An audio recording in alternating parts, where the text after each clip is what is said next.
Welcome to the Empowerment Show, a weekly podcast call-in show that's here to enrich and educate the community of beautiful Northeast Pennsylvania and its surrounding areas. Hosted by Kendall Stevenson. With co-host Jwana Terry. Tonight we're joined by Hope Christman and Jwana Williams.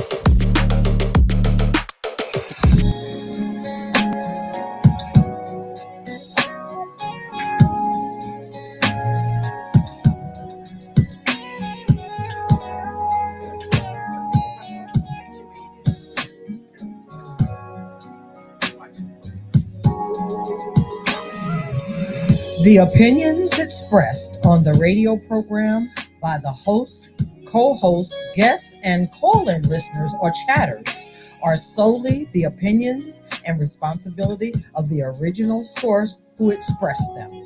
They do not necessarily represent the opinions of Genesis Radio, www.genesisradio.com, Genesis Radio's owners, management, or affiliates.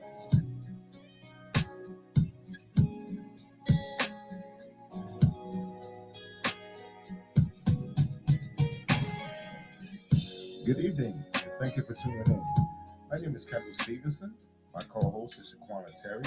This is GenesisRadio.com, and we are the Empowerment Show. We generally like to start the show off by showing something that we're grateful for. I got a friend of mine, and he has prostate cancer. So I'm grateful that he's got some wonderful people around him. He's got really good doctors, and hope that things go well. I have a couple of guests, Miss Jwana Williams. Hello. Hi. And then I have Miss Hope Christman. But again, we'd like to start off with a moment of being grateful for things that we have. And I always ask Miss Jwana to hit them up. So hit them up. Yes.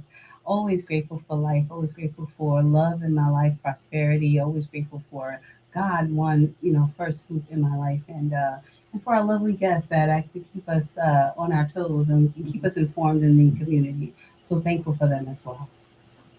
Would you like the guests have anything that they like to say on that matter? I'm grateful for everything right now in my life. I'm grateful for being everything. Here. Yeah. Well, today's show, we're going to touch on a couple of touchy topics. One of them is going to be mental health. The other is going to be firearm safety. I was going to use the word gun, but I realized that's not the proper term. The proper term should be firearms. Okay. The young ladies want to give an opportunity or take a moment to promote themselves, so please do. We'll start with Jwana. Hi, I'm Jwana. I'm Vice President of Blackfoot Pocono Gun Club, the first Black gun club out here. Also, I want at the end of the show would like to give important scheduled dates of events that we have coming up. I'm also part of NCNW as the parliamentarian, and we do a lot for the community. And I also am a co-host on a podcast called Life Lessons for Times Such as Now. That's a wonderful thing. Yes. Wow, that's great. I'll just say a few, or maybe one. My name is Hope Christman. One we know that you're running. Right, I am running for state representative in the 176th. So that's one of the things that I am doing. I'm also a mental health practitioner. I'm very passionate about mental health services and mental health education, mental health programs.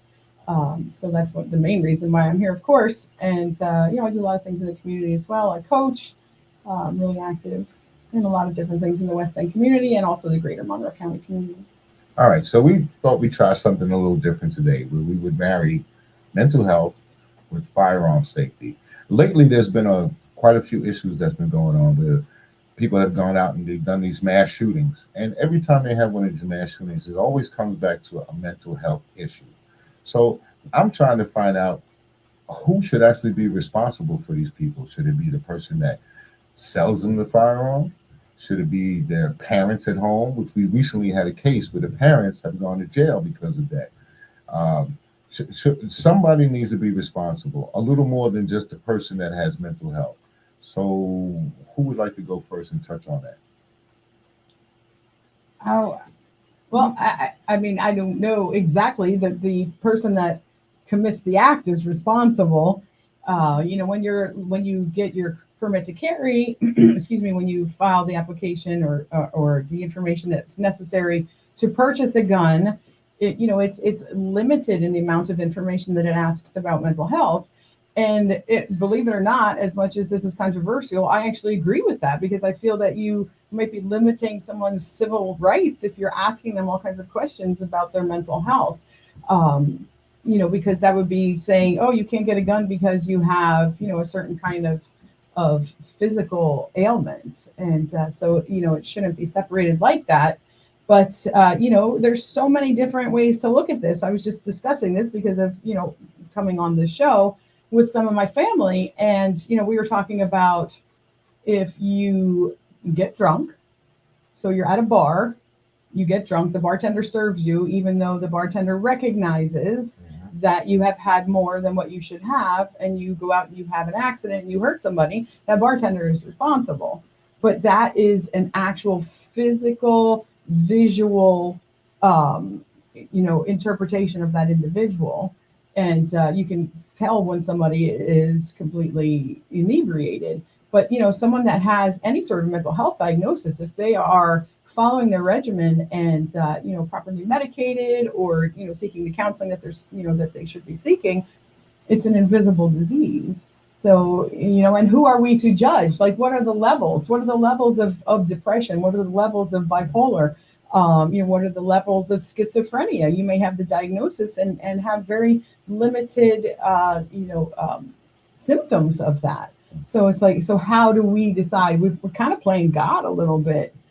Right. And I think also, to your point, it really can't be divulged, because now you're going into HIPAA violations as well. So there's so many laws and acts and acts of Congress that are actually preventing all of that stuff from actually going on a gun application. If you seem to be okay and you can answer these questions, and they ask you if it's true or not, right? Right. And so you're actually, it's that person who's responsible for it, whoever's applying for their license or whatever it may be, or whoever is actually doing the act. They're the ones responsible for it. But you can't put that responsibility on a community, because it's really not their fault.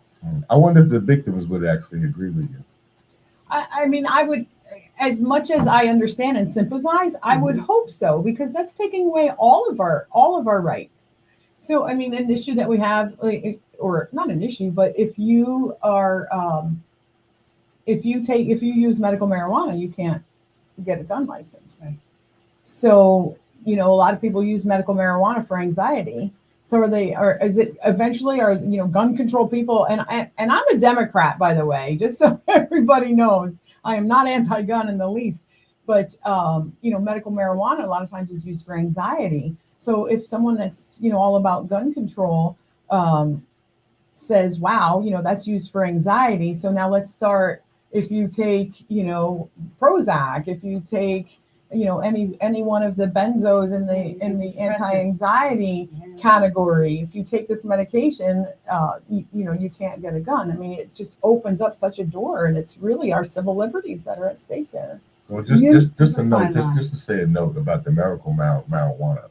I've heard recently that there is a bill to actually change that about the medical marijuana. Yes. Right. So if the bill goes through, then that's goes through. Underwater. How do you feel about the gun safety? I mean, you are a vice president of a gun club. Yes. The way I feel, see, I'm from the Black culture, and I have to say this. You spoke about it taking away a lot of our rights.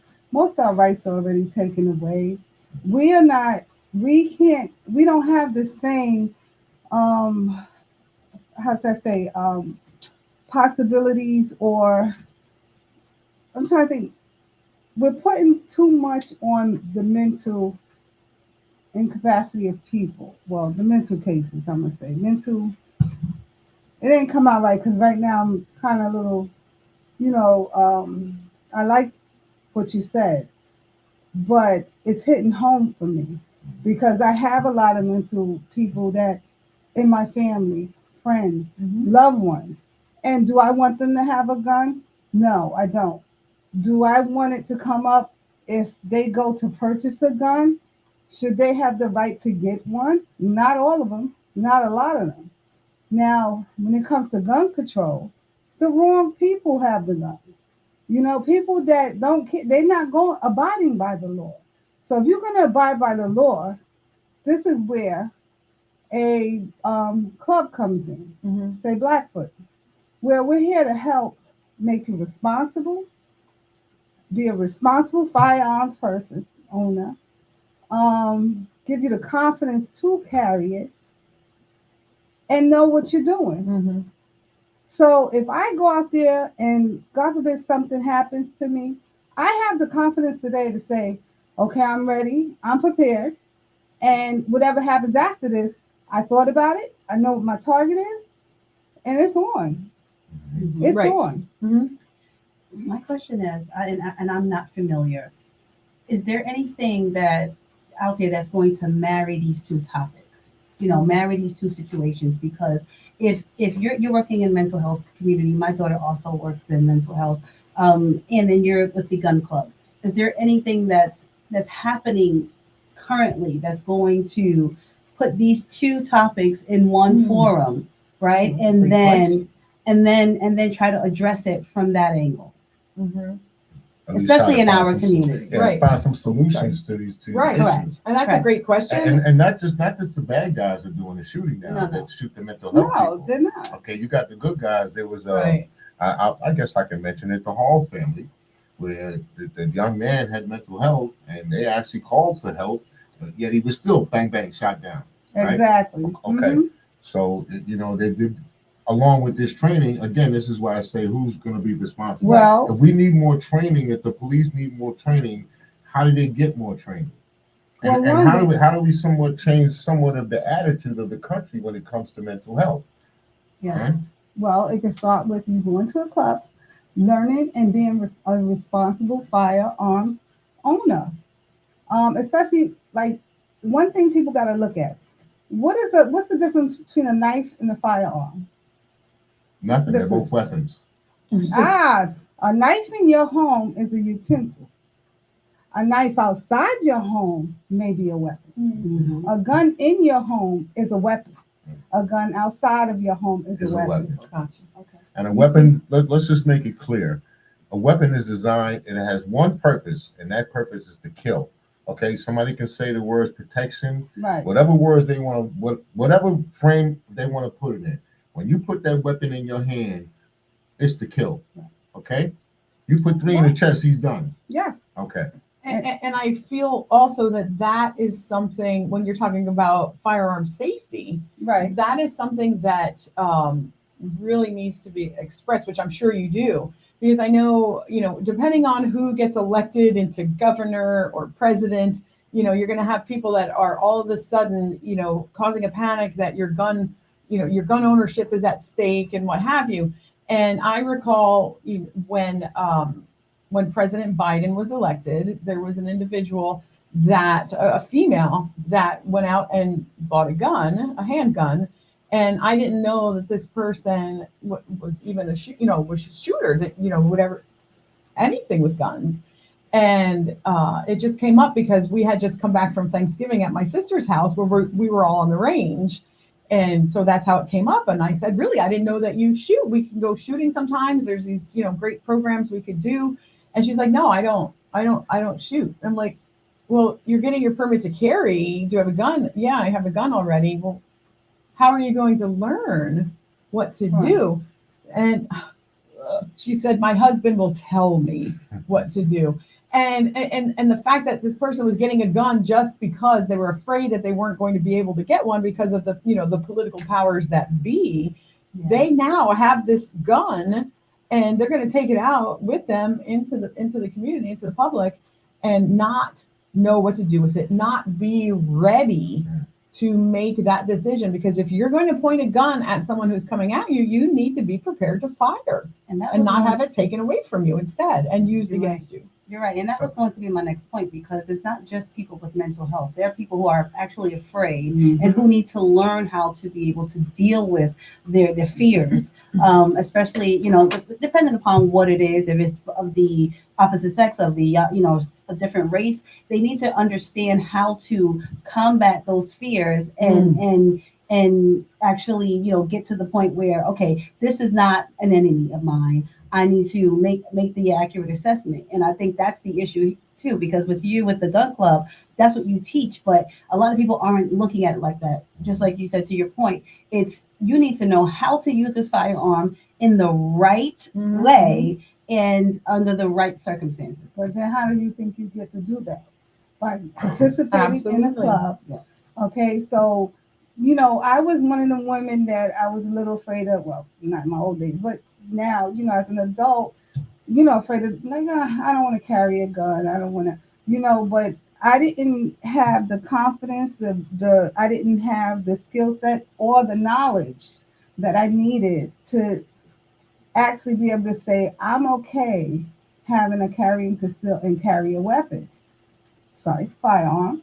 And I think that there are a lot of people, especially women out there, that are afraid. But guess what? There are so many single women. Not say even if you're married or whatever, you need to protect yourself. That's what it comes down to. We out here where we live at. I think I was more worried about animals, bears and stuff, opposed to people. I mean, I can't carry over state lines, so it's irrelevant, how I feel about other states. But well, you can carry in certain states. You can. That's you can, but it's gonna take like you can. If they like I can go to Virginia with mine, but cutting through Washington and Maryland, I have to make too many phone calls to check in and let them know what I'm doing, or make sure you don't stop for gas or anything to make sure you get it over to Virginia. Yes, I get that, but for most of us, a lot of us don't do that. You know what I'm saying? I have a story. Can I share? Just last week, I was followed, literally followed in my car.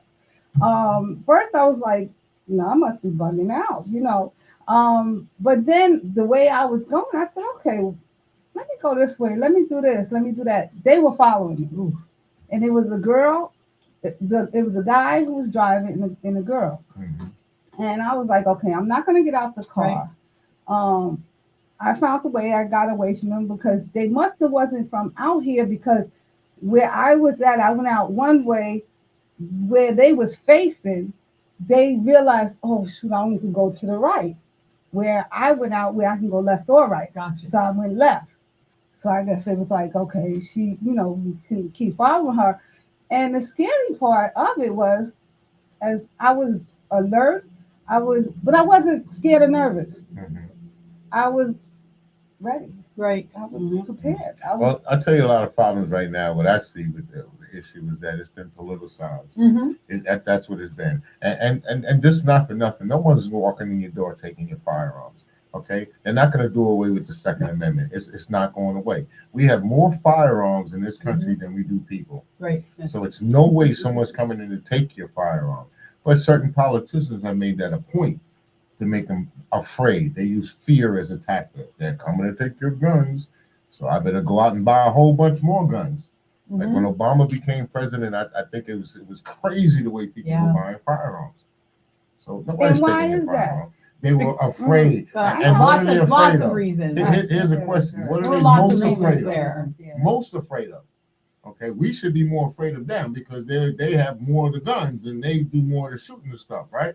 But I believe that they're more afraid of us for whatever reason. They see us walking down the street, the woman grabs a bracket book and pulls it to the side. Well, I mean, that's but ignorance. anybody That's could racism. do That's that. ignorance. Yeah, but yet they still start. You had a woman that went inside. She knocked on the door because she wanted to pick up a package. Something, it was lately on the news, and it was an older gentleman. He comes out long, 38 long, right? You can see them walking in the camera as he's walking, right? Pow, pow, pow, shoots her three times, kills her. I mean, that was a whole scam. I mean, he was set up from the beginning for but that. He was afraid. He was afraid because he saw a black woman out there. Look, I got a friend. I've known him for a very, very long time. Right? I call him up. He says, meet me at the house at a certain time. He knows I'm coming. I go to the house. I pull up. The lights and everything is off. I knock on the door. He doesn't answer. So I get back in my car. By the time I got back in my car, he was on one side of me with a shotgun, and his wife was on the other side of me with a 9mm. And you know what I told him? You didn't see me. What you saw was a black man pull up in your driveway, and you got scared.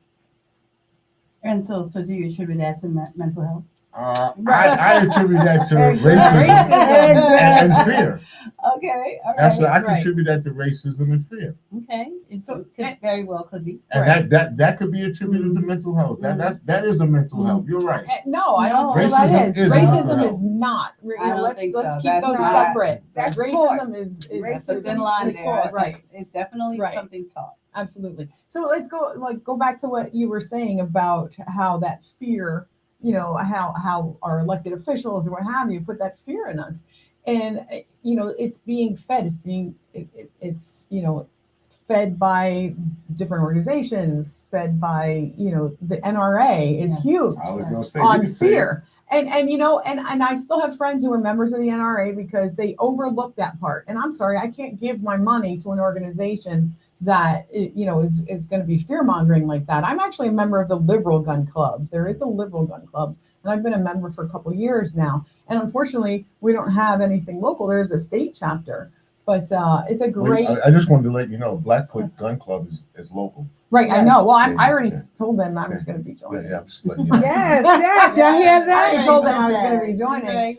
But But you know, it's the fear mongering, Yes. and it's the what I, as a mental health practitioner, way back, you know, when they started cutting programs, when they started like the housing programs for you know, people with mental health issues, where they had housing and they had people that were there, you know, that lived with them, that helped them out. Mhm. And all the funding went away for that, and people were literally with mental health issues getting kicked out on the street. And then this is bad. This is bad. We need to keep the funding up, and we did not. We did not keep the funding up, and now we're in the situation that we're in now. And what I don't like to see, anytime we have a shooting now, it's like, oh, mental health, mental health. Well, you know what?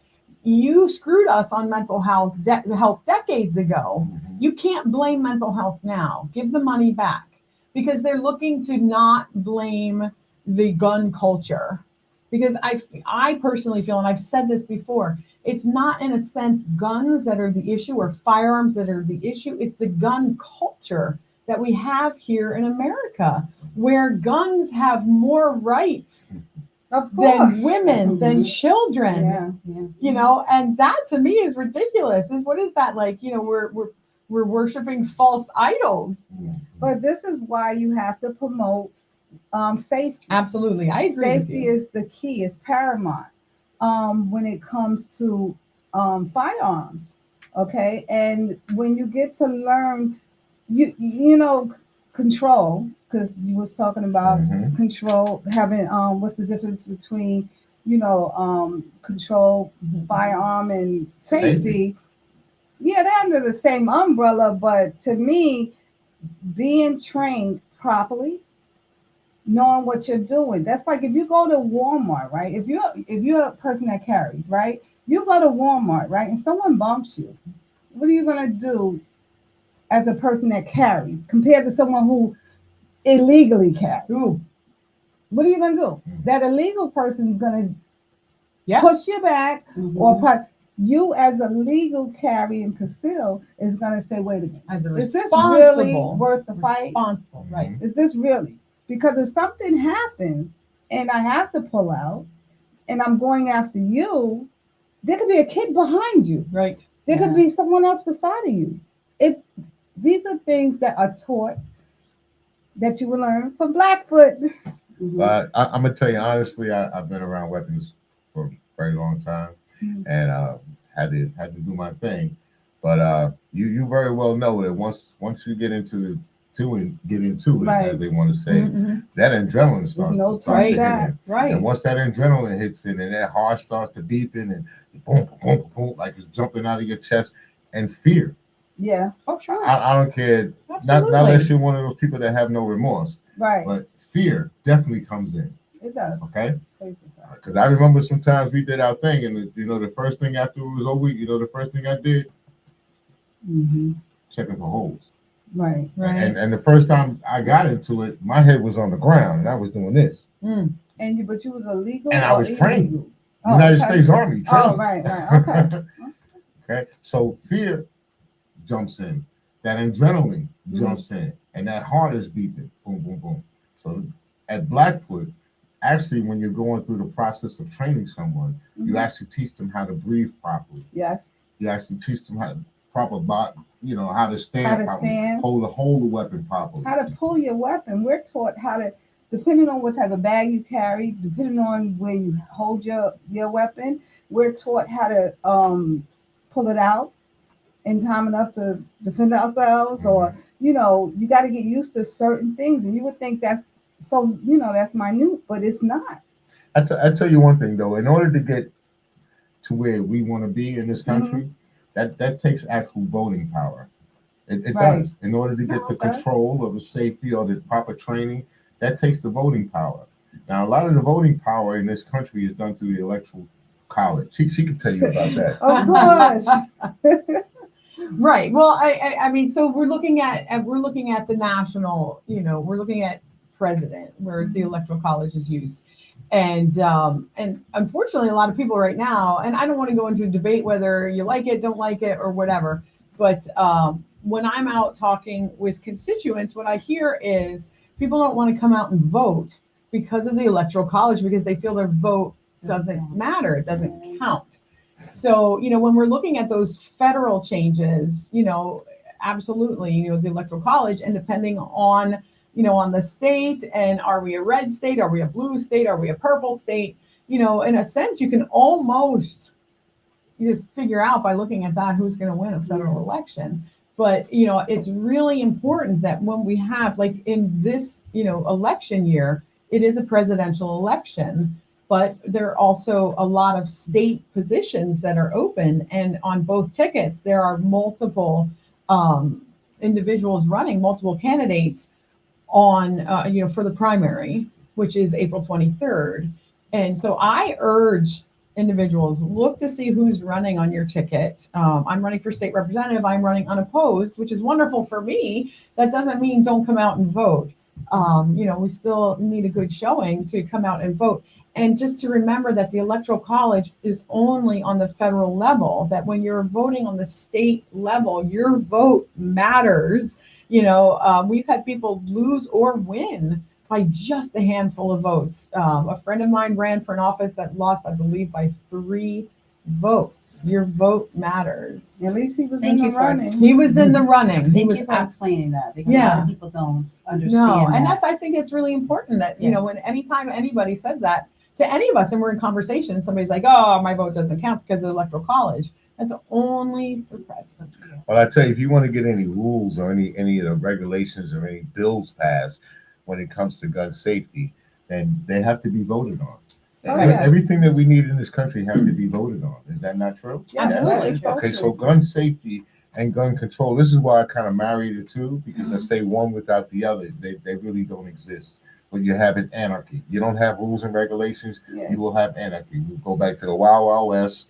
Everybody strapped onto a gun. We're almost there now anyway, because we are a gun-toting society. Yes. Again, it Absolutely. goes back to the gun culture. And I want to go back to a point that you made earlier, or just a comment that you said, when you were in a position where you had to fire your gun or firearm, and you kind of like had your eyes closed and you were just bang bang, you were shooting, like right. Anxiety, your heart palpitations, all of that. Protecting Now, yourself. You're protecting yourself at the same time, but with that, you're trained. United States I was Army. trained. I was Okay, trained at the you're time. trained United States At the Army. time, I was a year in.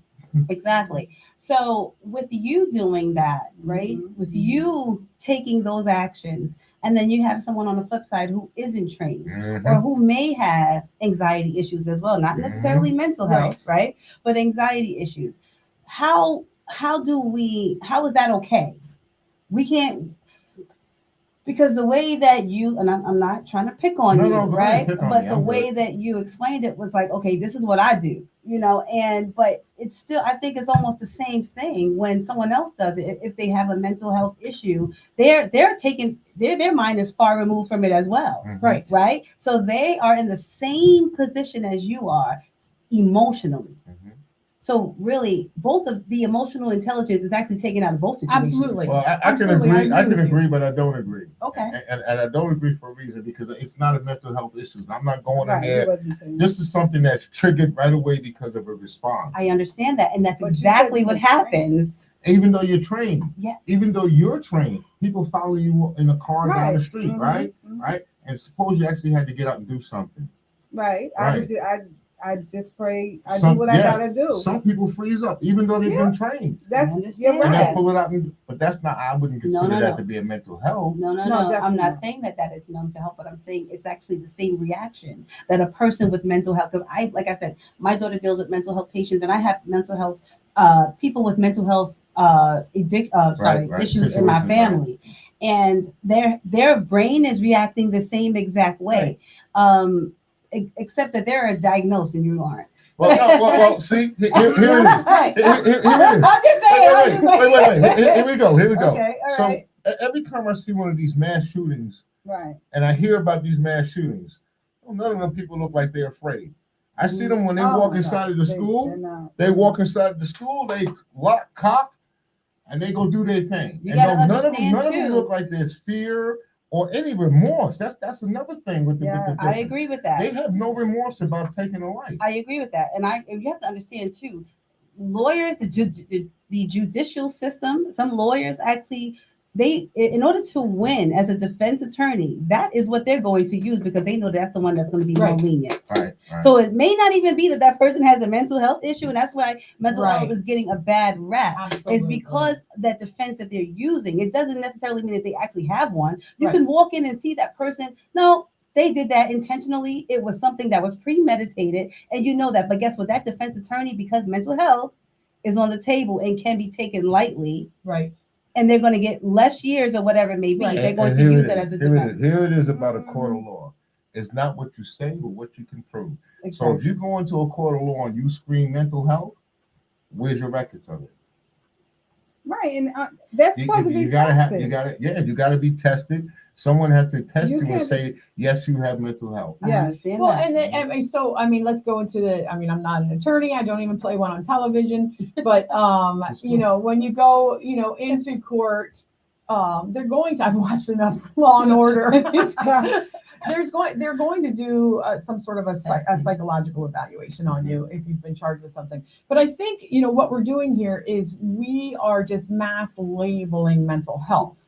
And are there people who commit crimes who are having a mental health crisis in an acute mental health situation? Yes. Absolutely. Are there individuals in an acute mental health situation who are, if you just want to use plain old terms, kind of flipping out and the police shoot them? Absolutely. So there are instances of mental health that we do need to teach our law enforcement about, like better handling them. And we do need to look at those acute cases. If like, you know, if somebody is not on their medication and they haven't been on their medication, then, you know, that's a situation that doesn't happen overnight. If you go off your medications, if you have bipolar disorder, if you have schizophrenia, and there are, you know, other diagnoses, that you don't change PTSD. Huge. But so PTSD is different. I'm gonna leave that one out for a second. But with those others, when you stop taking your medication, you don't just change overnight. Right. It takes a while for that medication to come out of your system. So there should be family, there should be loved ones, there should be individuals around you And there who is. notice that there's a change. So then that situation, when you talk about who's responsible, but then again, you know, we've seen situations where someone with mental health issues, you know, an acute situation is either injured or killed by the police after the family has even said they have mental health problems. Mm-hmm. So, you know, like you said, how do we do this? How do we work together? You know, I think, you know, we can start here on a local level. Let's Right. get this train moving here. You know, we can start with Blackfoot and, you know, myself as a mental health practitioner and bring a whole bunch along. Let's go sit down with the district attorney, you know, Mike Mancuso, who is very, very much agreeable with, you know, with interest in mental health. And he's actually doing a gun program for me. I know, you know, we can go back and forth on our district attorney, Mhm. but you know, he would be the one locally to talk to to get some programs going Yeah. here in the county. By the We wanna way, get Mike something- Mancuso, he'll be on the show soon. Okay. Okay. I mean, at the state level, then, we're talking about gun control. That's how they word it. Then we have to talk to our legislators. Right now is Maureen Madden and Tara Probst and, our state senator, Rosemary Brown. Let's talk to them. Where do they stand? And we'll be hopefully Hope Christman in the 176 after November 5th. So you got nobody running against you. No, not in the primary. I don't. I do in the general election. I'm a little concerned with the politics out here where we live at. I don't think it's fair, because so many people of my culture have ran, did not get it, and I'm not going to sit here and try to change it up to make it a black and white thing. Not at all, but it's time for a change out here. Absolutely. And who are y'all speaking to? Who I don't see, and I'm in the community. Well, I could vouch for this. All right. First, the chair of the Democratic Party is Tamiko Patterson, African American. There's a lot of African Americans that are running. No. Kenya, he'll be What? Malcolm. Malcolm Kenyatta is Yes. running. Yes, But you're talking I'm local. talking But he's local. already. Yeah, Malcolm has already been in elected up to this positions. point. Like Because Krista I've been Caceres out is here. now- I mean, I'm not trying to debate. I'm No, not I really feel- sure. I've been out here over I've been here 20 for quite a years, bit and of I ain't time. heard from half And I'm of going to these tell you people. something about some of the brothers and sisters out here. They do a lot of complaining, and that's what they do. And the other people don't. I've had, but listen, we okay. Let's put it like this: if you got a complaint about something, no, I'm cool. If you have a complaint about something, right? Yeah. You're adamant. Oh, the politicians are this and the politicians are that, and they don't do this and they don't do that. And I say, hey, brother, look, I'm gonna give you an opportunity. I'm gonna take you to one of these meetings where the politicians are, and here you can get an opportunity to express yourself. They even have the cards. You can write down your questions on the card. You can turn them in, right? Brother sat there, had nothing to say. The next time I saw that brother, I said, don't you ever complain to me about anything again when it comes to politics. Oh, So if we're not going to get Yes, involved in yes. politics, Mhm. if we're not going to vote, I'm a voter. a lot of us already say we're not going to vote. We don't want to vote. Our Yes. vote doesn't I count. agree Right, with right. A that. lot of us don't want to get involved in politics. I And you agree can't with that. complain when you don't see us there. Well, I we agree with need that. Blackfoot need politics. I mean, see, I'm getting stuck on my words You now. good, You you got good. me. No, Deep no, breath, you girl, good. deep You breath. good. Yeah. He got me ready, y'all.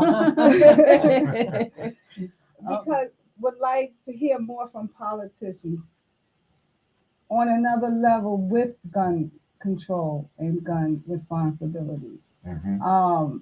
That's what I would like to see, and for our community Right. as well.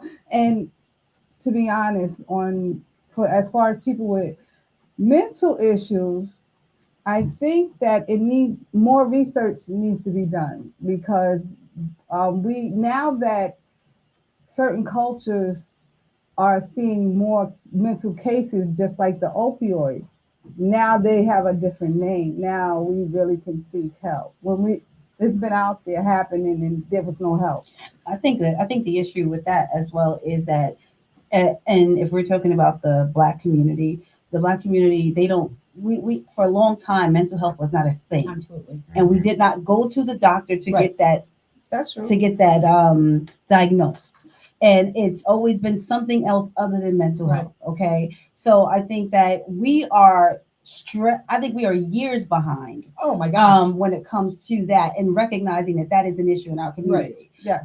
So while we're making strides, we're not making them fast Right. enough because we still have challenges. We still have blockages there that where even my grandmother is like, what? I've never Right. heard of this. You have because your father had it or this Right, person had right. it. But Yeah. but you're not identifying it as that. Right. So I think that we haven't made those strides because we haven't really been in tune to it. We haven't really we didn't really want to label it as such. Right. And I think it's not just in the Black community. I think it is everywhere. And like you said, our older generations, they don't understand it, even though everyone had it, had the symptoms to go along with it. They didn't give it a name. Right. And then we go back to the stigmas. I mean, there are, stigmas. And blaming mental health for everything now is making the stigma worse. It's not making it better. Yes. It's making it worse. I agree.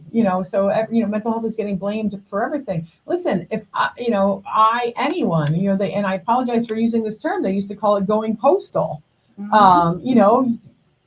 Crazy bad week, year at work, and you just lose it. You might have not ever had any sort of a mental health concern in the past, the anxiety, depression, anything. Yeah. And anyone can lose it at any given point in time. But I also feel like we look at mental health, but I feel like as a nation, our mental health has changed. And I feel that we all have vicarious trauma because of, and there will people will debate me on that, because vicarious trauma is a term that's basically been used with mental health practitioners. But I feel that when we watched 9/11, when we watched the bodies, when we watched it over and over and over again, this is traumatic. Yes. And any type of trauma over and over again changes the chemicals in your brain. I agree. So check this out. I just want to say rest in peace. Her name is Eleanor Bumpers. She was one of the first persons that I know that had mental health, and because of untrained police officers, that she was shot down and killed. Okay, we're going to take a little station break. We're going to introduce who we are and tell us how you can reach us. All right. Hi, Sounds good. I am Jwana Terry, and I am the co-host of the Empowerment Show here on GenesisRadio.com. I have my host here, Mr. Kendall Stevenson. He is here hanging out, and we are hanging out with, and you can both say your names on the mic today. You can start with you, Jwana. Hi, I'm Jwana Williams with I'm the Vice President for Blackfoot Pocono Gun Club. Thank you. And I'm Hope Christman, candidate for state representative in the 176, and also mental health practitioner. Okay, and thank you so much, ladies. We're having a wonderful conversation about mental health and also, of course, gun control and safety. And we are the PA Empowerment Show, and we are on GenesisRadio.com. If you would like to call in or ask any questions, or even have a opinion about anything, please give us a call. We're at 888-304-4401. Again, that number is 888-304-4401. And we're located at we're located at 383 East Brown Street. That would be East Stroudsburg, Pennsylvania. Just to let you know, in August, we got something coming up. That's going to be August 17. That's Unity in the Community. And we really like to have the entire community come out and enjoy themselves. You'll be able to take photographs while you're there. The kids will have cotton candy and get their face painted, and they'll take rides, and we have swimming. And there will also be live entertainment. So we really, really appreciate it if the community would come out at Danbury Park. That's going to be August 17th. And the brother that's running it, his name is Terry. Hi, Terry. Terry's in the house. Yeah, Terry is the man. Terry is the CEO, and he kind of runs the show and takes care of everything, makes it possible for us with keeping the lights on. Thank you, Terry. Right. Yeah. Now, Hope, Yes. you were getting ready to ask something. I asked you about PTSD. Yes. So how does that relate? Why did I to us? differentiate that? Right. So with PTSD, it's just a different dynamic because it's the diagnosis. The actual diagnosis of PTSD is in the DSM is fairly new. Even though people have said PTSD, and we understood what it was, but it's a fairly new actual recognized diagnosis. And it's something that, you have certain classes of medications for certain types of diagnoses. And with PTSD, there could be just a different variety of diagnoses that are included with that, and looking for the proper medications, because there's more with counseling involved in that, and talking, and I think PTSD is probably one of the more difficult, if you want to say, mental health disorders. I hate to use that terminology, to work with and correct, because PTSD, post-traumatic stress, it happens over time, like things that have occurred to you over time, and working through those is very, very difficult, and it takes a lot of work on the part of the individual to help themselves to feel better, to understand where the trauma comes from, to understand where the reactions come from, where the possible mood changes might come from, and sometimes it's often misdiagnosed. So it's just a little bit of a different animal. So I just want to go back a little bit back to the responsibility part of this. When a person is diagnosed with the mental illness PTSD, and he comes back to his doctor, physician, the therapist, and says, "Hey, I need help. What you're giving me is not working, and I need help." Now, that therapist doesn't get back to you. 3 months go by, 5 months go by, 6 months go by. Now you ask for help. You told him, "I need help." You get into one of those mood swings. You're outside, somebody bumps you, bang. Now who's responsible? You still are. You still are. So that takes anybody else. Anybody else, I've come to you for help. Said I need help. I'm having a problem, I'm having this issue, and I got mental issues, and I need help. You was failed by the system. You were failed by the system.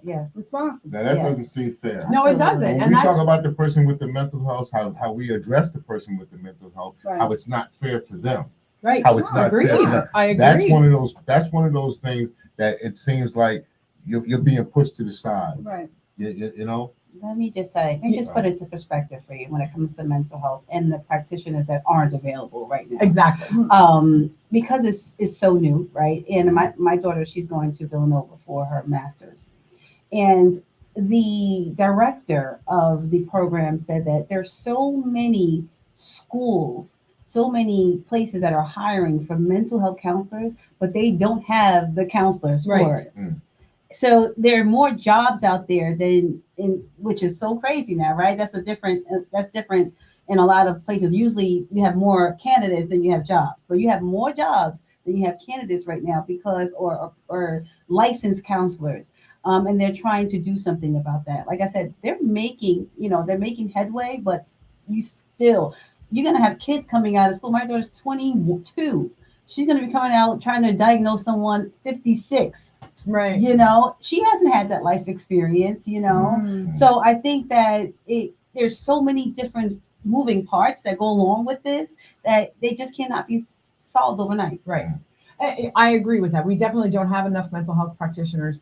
And I feel it's really important. Like when a business opens up, we offer them, or when a business wants to open up, we offer them all kinds of tax breaks and things like that, so they can, hey, yes, come to our community. We really need your business. We're going to give you ABCD for the first, 5-10 years, what have you. We should really consider doing that with mental health practitioners. I agree. Giving them the incentive. And in all honesty, it just doesn't pay very well. Not out here. It does not pay very well. When I graduated with my master's degree in social work, at that time, whatever the average salary would have been, I am not even making $10,000 over that, and I'm actually doing pretty well in the position that I'm in. I do not have my license. I'm actually going for my license. I've only been a social worker since 2009, but I never wanted to go that route to be licensed. I wanted to stay more administrative. But as in anything, I remember when I was graduating high school, all you needed was a bachelor's degree. Oh, nope, sorry, you need a master's degree. Oh, nope, sorry, you need a license, LSW. No, you need a licensed clinical social work. Yes. So, I mean, they keep upping the ante, and the salary is not following. And I think the reason why they're upping the ante, and I'm sorry, I think that the reason why they're upping the ante is because the level of education you need to have for that particular field of work is extensive. There are many social workers out there who are almost just like counselors. You just sit back, you listen. But we need effective. Right. therapy. We need all of those things. So in order to have that, you need to be clinician Absolutely. to actually evoke change. If you don't do that, then And you were talking about, possible inexperience. I mean, Yes. you need X amount of hours in the field to sit for the LSW, and then you need it's a couple thousand, yes, hours in the field under another, licensed clinical social worker before you can sit for the exam. Yeah. So you are getting the training, you are getting the experience, but again, it's having the salary after you go through all of that training and the cost of college. It's the having the salary and having the respect. Yeah. Because I feel a lot of times, as a social worker, even though we're part of treatment teams and what have you, we're not viewed in the same capacity as an actual like clinician, nurse, doctor, what have you. We look at the social aspect. We're the ones that will notice more if a patient is not themselves, they're not eating, one time I had a patient who was crabby all the time, had the worst mouth you ever wanted to hear. And then I went in the one day and offered this individual like something to drink and was saying please and thank you and telling me how wonderful I was. I'm like, okay, there's something wrong with you. Mhm. And, and it wasn't, and, with the nurse was just like, the O2 level's fine and this, not everything else. Yeah, they're good. I'm like, no, they're not. Yeah. So, being taken serious. And right now where we're at in this country with mental health, we need to be taken serious. There are no social workers, to the best of my knowledge, in the state legislature right now, and that needs to change. Yeah, absolutely. So, young ladies, we're getting close to the time to end. We've about got a few minutes left. I'd like you to take that opportunity. I understand it's something that you wanted to promote. And now, listen, when you promote this, I need to know. We need all of the information: who we can call, what web page that people can look on, and what are you offering? We got that. I'm listening. Hello, we are Blackfoot. Okay. I would like to promote the next few events that we have going on, which is this Saturday, April 20th, from 1 to 3. We have a class. Now, the class we're conducting is for paid members. So, if you would like to join this class, I know you said you wanted to join, Hope. Yes, I do. Just become a member and you can come. It's being held at IQ Cigar Lounge from 1 to 3. And the class is on continuing the matrix, dry shooting, and beginner's self-defense. You say become a member. Yes, becoming a member. What's it cost? Our annual price right now is $50 for the year. And you get a free official Blackfoot t-shirt with it. You get the first 2 classes are free. Nice. And then you would have to take a test, to show your skills by our very skillful trainers that we have, which was on the show a few weeks ago, Dutch and Kenny. Mr. Jones. And they're the best. Like I said, they put confidence into you. They help bring out your confidence. Right. Yeah.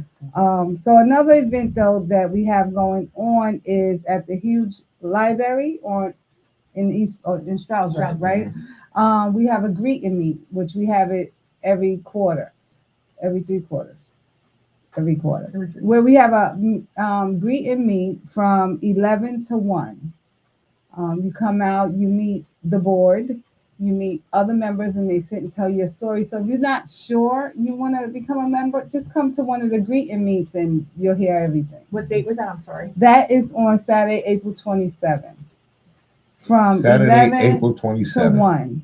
From 11 o'clock in the morning p.m. to 1 p.m. at Hughes Library. And then Cinco de Mayo, May 5th, we are hosting at the IQ Cigar Lounge a domino and bid whist tournament. Woo! From 3 p.m. to 7. And then on May 18th, we have another class on self-defense. So every third Saturday of the month, we have a class. Great. Where can I get this information? You just go on Blackfoot Pocono Gun Club at gmail.com. Again, Blackfoot Pocono Gun Club at gmail.com. Our phone number is 570-468-1557. Again, a that little number faster than I can write. Gotta slow it down a little bit. Okay, that number is 570-468-1557. And then I just have two more to put out Do your there. thing. Take your time. Well, one more. Sunday, Not too June much time, but take your time. Sunday, June 30th, from 3 to 7, we have another spades tournament at the IQ Cigar Lounge from 3 to 7. So please come on out. If you have any questions, give us a call. Again, our email, our webpage. You can find anything you want pertaining to Blackfoot under Blackfoot Pocono Gun Club at gmail.com. And you have a Facebook page because I joined your Facebook page. See, yes. Well, what is the Facebook page? Blackfoot Pocono Gun Club at gmail.com. We gotta make sure we're talking about the Blackfoot Pocono Gun Club. Blackfoot Was The that- first Pocono, African Was that American Blackfoot? The Pocono first. Gun in Club? Pocono Yes, and Lehigh yes. Valley. the first. Hope Very nice. we're gonna let you have your I'm last. actually, I talked a lot today, Mhm. so, but, I just want to remind everyone that the primaries, Pennsylvania primaries are April 23rd. Please get out there and vote because your vote does matter. Make your voice heard and come join Blackfoot. That's And- right. And I'm gonna tell you, for those people that say my vote don't matter, you're right. If you don't, it don't matter. Right. Yes. And There this you go. and these are the primaries, correct? These are the Yes. primaries. All right. And what date is that, Hope? April 23rd. April 23rd. Go out Yes. to your local voting, Right. your polls, the centers, wherever you have to go vote and vote, please, because these are the votes that actually matter. Right. Oh, and Right. it's time For for your your compu- for your from your mail-in community. voting. If you haven't done it yet, That's- it's time. Not right now. Fill out your ballots, drop them off in the mailbox. So So essentially, you have no excuse. And you can call voter registration, the voter registration office in the courthouse if you don't know where your polling area is. And I don't know that number. and honestly, I don't. We don't really care who you vote for, but you Just got to get vote. out and vote. Yes. That's your right. It's your right to do that. A lot of people have died for that right. Right. That you Yes. can do that. Yeah. Yes. And everything that we have, and all the rights, whatever we have, all came because of a vote. Yes. Absolutely. Exercise your right. All right. So Kendall Stevenson, Shaquana Terry. we're out. Thank you for watching. Please like this video and subscribe to our channel.